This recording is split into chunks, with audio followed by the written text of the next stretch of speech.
আসসালামু আলাইকুম। কুমারী লতা বা কাটা লতা, এই লতার কি উপকার তা আজকে আপনাদেরকে জানাবো।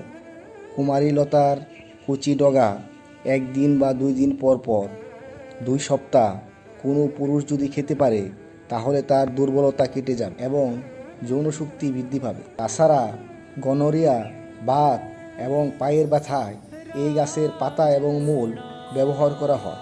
এই গাছের মূল পাউডার বানিয়ে বাত ব্যথার জন্য ওষুধ তৈরি করা হয় এবং এই পাউডার সেবন করিলে বাত ব্যথা দূর হয়ে যায়।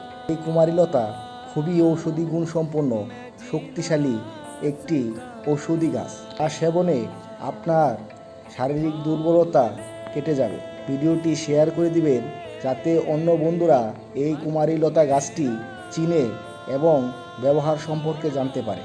ধন্যবাদ সবাইকে।